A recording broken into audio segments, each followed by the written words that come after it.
You are studying to pass the real estate exam. This video is going to help you prepare for it. I'm going to cover 10 real estate concepts that you must know in order to pass the real estate test. This is national material. It's good for all 50 states. So no matter where you live, you must know these concepts in order to pass the real estate exam. In addition to this video, and I'm going to cover the material on this one. At the end of this, there's going to be a link pop up, and I've got 30 practice questions for you to go through covering this material. I'll put a link to that also below in the description, so check out the other video after you're done with this one. I'm Jonathan Goforth with Keller Williams Platinum Partners. Let's get you to pass this real estate exam. The first concept are the essential elements of value. There are 4: demand, utility, scarcity, and transferability.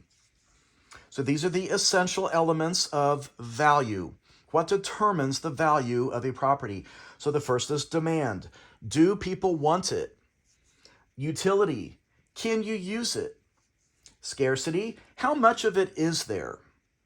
And transferability. How easy is it to sell this property? Those are the 4 essential elements of value. You can use the word DUST to remember them, D-U-S-T, or STUD. Whatever it is that you need to help you remember, those are the 4 words. Number 2 are the fair housing laws. So we're going to go over these things in very general terms to give you the concepts.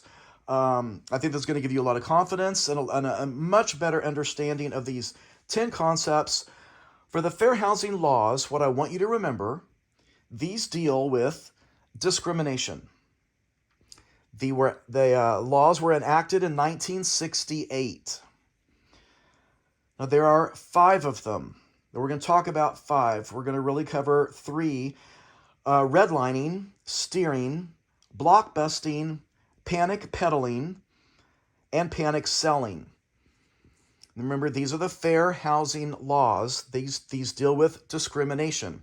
So redlining, what is redlining? You need to know what these are, so we're going to cover these. I want you to just learn these. Redlining has to do with loans. That's the connection I want you to make. Redlining has to do with loans. This is where you take a map of the city, you draw a rectangle with a red line around an area for the purpose of not issuing loans to people living inside that box. That's illegal. Cannot do that. That's called redlining. Steering. This is for buyers. So this relates to buyers. Steering. This is when you tell your buyers that they should live over there because they'll feel more comfortable over there because that's where their people live. That's illegal. You cannot do that. So it's like you're in your car and you have them with you and you steer the car to a certain area because that's where you feel that they should live. Even if they don't want to live over there, you're going to steer them. And that's a fair housing violation. Blockbusting, panic peddling, and panic selling are similar. So let's talk about what is blockbusting. So these are for sellers. These are for the homeowners.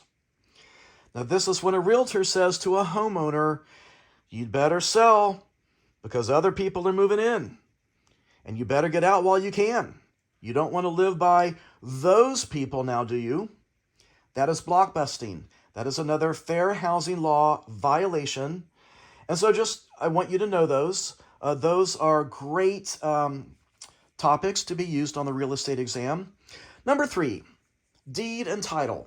What's the difference between deed and title? What are they and how are they different? The deed. The deed is the physical document that proves ownership.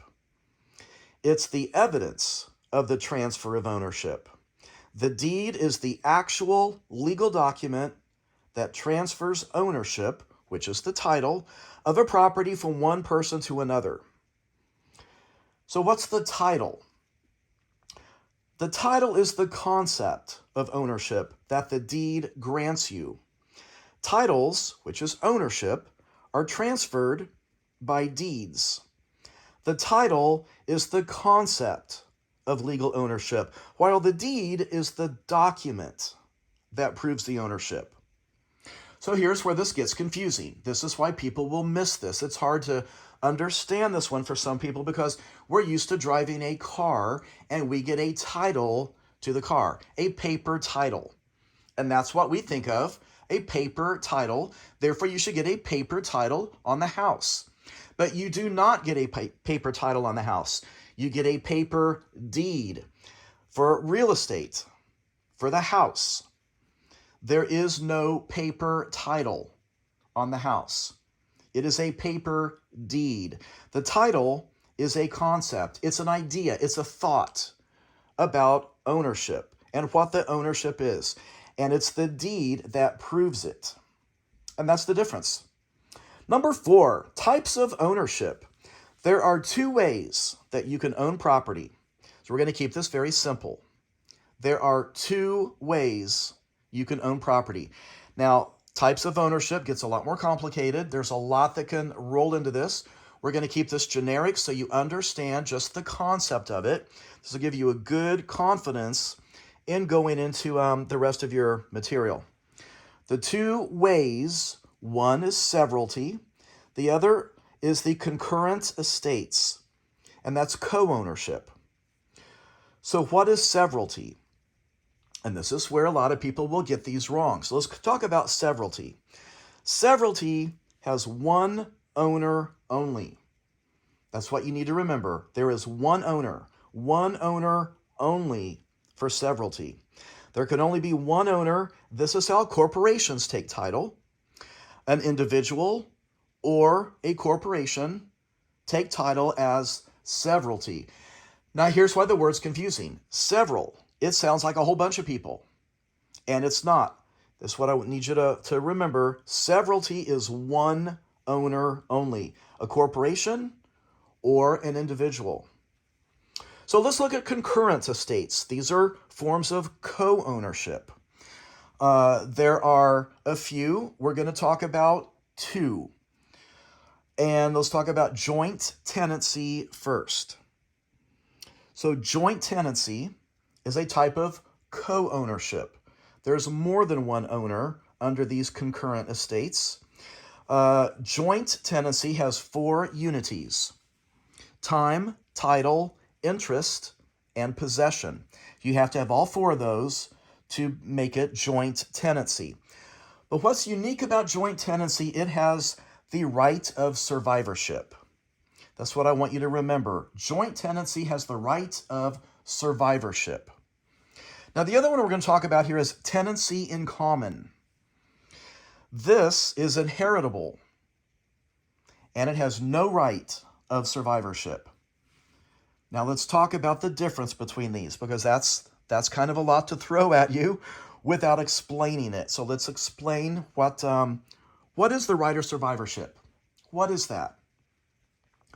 So let's talk about some examples to help you understand. For joint tenancy, I imagine this one as mom and dad. Mom and dad own the house together. It's their house. And when one of them dies, the surviving spouse inherits the house. And that's joint tenancy. It has survivorship. That means when one of them dies, the other one who's living inherits the house. They take the house. They take all the ownership. But tenancy in common has a different kind of purpose. There is no right of survivorship with tenancy in common. An example of this would be, let's say,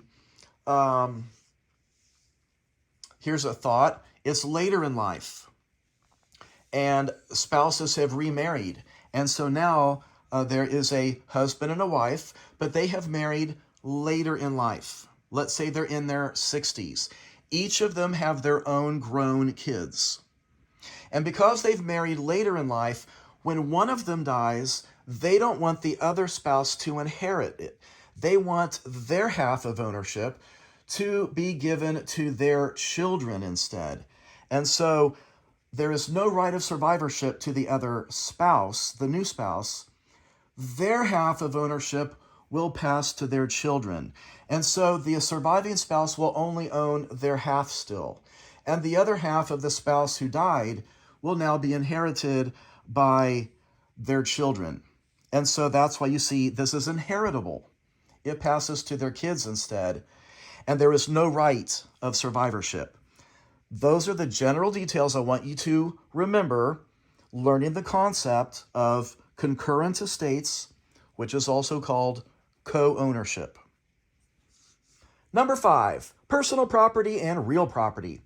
I think this is an easy one, but sometimes these are missed on the real estate exam. This is a great foundation to learning about real estate. And so let's talk about the difference. What is personal property? It's movable. That's what I want you to remember. Personal property is movable. This is the furniture, towels, the lawnmower, things that are not attached. And how do you transfer it? A bill of sale is the instrument used to transfer personal property. So let's say it's your listing, and the buyer is going to buy the lawnmower. Normally, it would not stay there, but the buyer is going to buy it from the seller, and so the way that they're going to transfer that, it's not on your contract, it's going to be through a bill of sale. That's the instrument used to transfer personal property. Sometimes that can become a test question. So what is real property? What's the difference? Real property is immovable. It cannot be moved. Real property is the house and the things attached. So as a real estate agent, you're selling real property. It's kind of a way to help remember that. As a real estate agent, you are selling the house, the real property, the house and the things attached. Those make up the real property. Number 6, there are 3 types of depreciation. So let's talk about these. These are wonderful exam questions, so let's cover what these are to help you understand. So these are types of depreciation. There are 3 ways that a property can lose value. It's an interesting concept. These are 3 ways that a property can lose value. The first one, physical obsolescence or deterioration. Physical is the word to remember. Physical obsolescence or deterioration. Basically, the home needs repairs. It has rotting siding, there's foundation issues, there's some kind of physical obsolescence. The next ones are economic obsolescence and then functional obsolescence. So what is economic obsolescence? This is when the home loses value due to causes outside of the property. For example, a train track, or crime, or an airport is being built. Now, economic obsolescence is the hardest to overcome because they are outside factors. They're causes outside of the property. They are very hard to overcome these. Many times you cannot overcome them. And so these devalue the property compared to other properties that don't have to deal with these economic obsolescences. Number 3 on here, functional obsolescence. So what does functional mean? It's poor design. It's simply poor design. And this involves a lot of different examples. One of them could be a 6-bedroom house with only 1 bathroom. That is a functional poor design problem, and it makes it harder to sell it. And because of that, it can typically depreciate in value. It's anything caused by poor design. Number 7, government powers. There are 4 of them, and they're abbreviated as PETE. P-E-T-E. That'll kind of help you remember. The first one is police power, then eminent domain, then taxation, and escheat. Again, police power, eminent domain, taxation, and escheat. Those are the 4 government powers. So now, what are they? Police power, this is when they don't take the property away from you, but they tell you how you can use it. For example, building codes and zoning. Those are forms of police power. Eminent domain. What is it? Well, this is where they take the property away from you. They take the property away from you and they give you fair compensation for it. Now, the process is called condemnation. So condemnation is the process. Eminent domain is the government power. Taxation, that's where the government has the right to charge you taxes. And then the fourth one is escheat. Escheat is when the government takes your property because you have no heirs. So the owners have died, there are no heirs, and so it escheats to the government. Number 8, liens. What are liens? So liens mean you owe money. That's what a lien is. There's two kinds, specific liens or general liens. A specific lien, this means if you don't pay it, then they can go after one thing specifically, like your house. The lien is tied to one thing, like your house. And examples of that would be a mortgage or property taxes. Not income taxes, but property taxes would be tied to the property. A mechanic's lien. Those are examples of specific liens that would be tied to a house. Compare that to a general lien. On the right side, a general lien, this means if you don't pay it, they can go after everything you have. Examples would be an income tax lien or losing a judgment in court. Number 9, the appraisal methods. There are 3. So let's talk about the 3 appraisal methods. They are the market data approach, the cost replacement approach, and the capitalization income approach. Those are the 3 appraisal methods.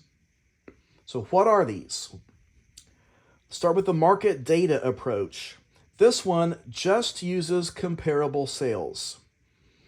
How much are similar homes selling for nearby?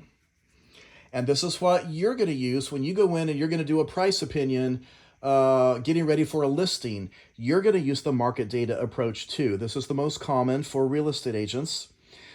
The next one is the cost replacement approach. What would it cost to replace the house brand new? That's one question.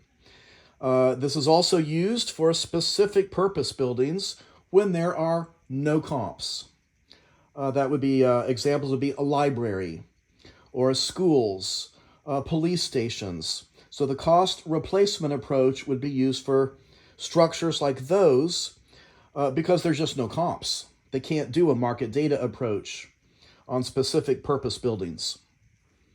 The third one, again, capitalization income approach. So how much does the income affect the value of the property? So they're going to use this for commercial properties or rentals, things like that. And they're going to factor in the rent, leases and rents coming in on these properties. So how much does the income affect the value of the property? And that is the capitalization income approach. Number 10, it's our last one. So this one looks a little intimidating. There's a lot of information here. All I want you to do is understand the basic concept. So, by the way, we're about to end this video with this question. If you've enjoyed this, if you're learning, then please give me a like. And if you have not subscribed yet, please subscribe because you don't want to miss out on future real estate training videos. So number 10, estates and property. There are 2 types. And this would be a good screen for you to screenshot. So you can come back and look at this later. So this is on estates and property. There are 2 types of estates and property.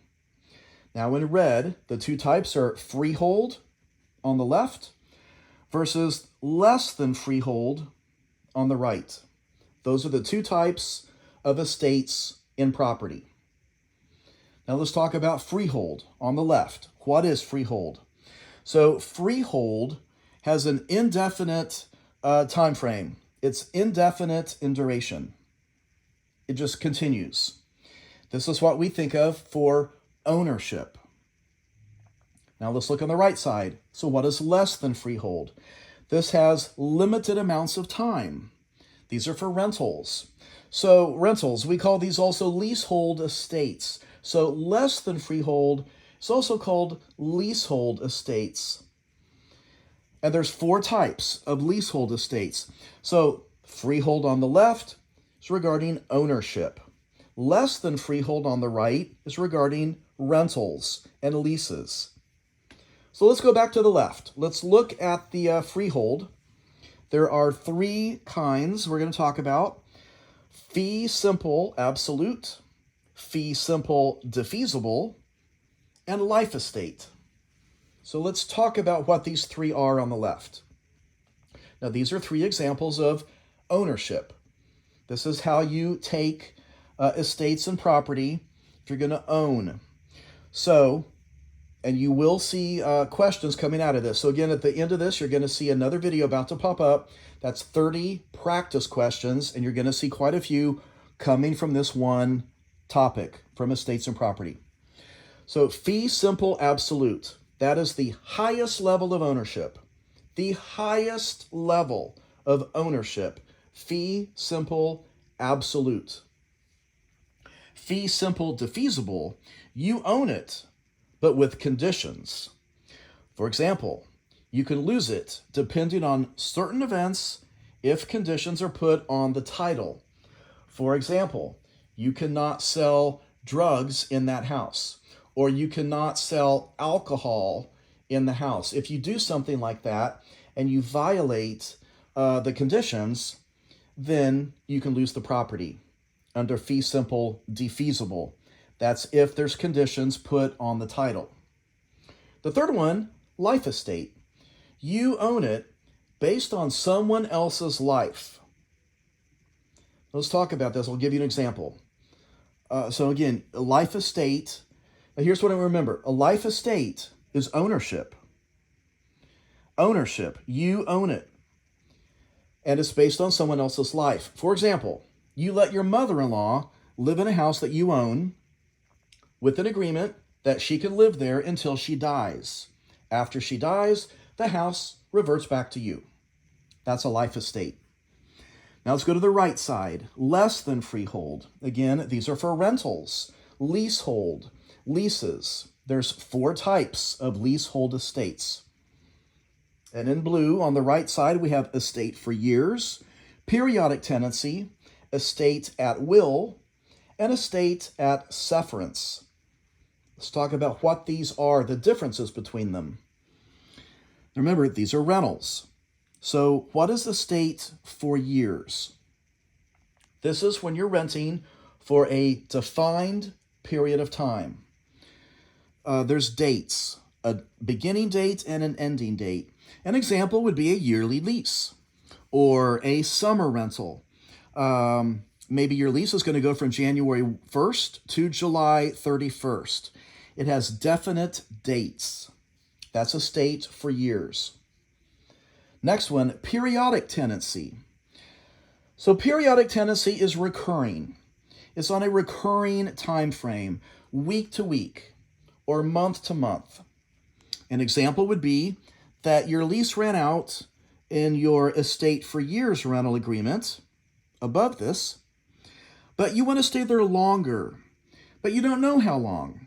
So now you've arranged in writing a month-to-month rental after your estate for years lease ran out. Now you're going to go into periodic tenancy, and you're just going to go from month to month. Number 3 on here is estate at will. Here's what I want you to remember about estates at will. There is no written lease. No written lease. The tenant has permission, but there is nothing in writing, and it can be canceled at any time. An example I could think of, this might be, you're probably thinking, who would do something like this? An example might be you own a house and you are renting it to one of your kids. And so you don't have a written lease with one of your kids. They're just in there. You've given them permission, but there's nothing in writing. That's an estate at will. And our last one, the very bottom right, estate at sufferance. This is when the renter stays longer without permission. Their leases run out and they are still there. They won't leave. The renter stays longer without permission. Sometimes the landlord might have to evict them. Basically, the renter is staying too long. They're staying too long after their lease, and the landlord is suffering. It's kind of how I want you to kind of remember. The renter is staying there too long after their lease, and the landlord is suffering because of that. And we have a state of sufferance. All right, thanks for watching. The other video is about to pop up. It should be on your screen right now. Check this other one out. These are 30 practice questions over this material. And I think this is going to give you a lot of confidence and really help you out in passing the real estate exam. Thanks for watching. Please subscribe, give this video a like, and check out the next video.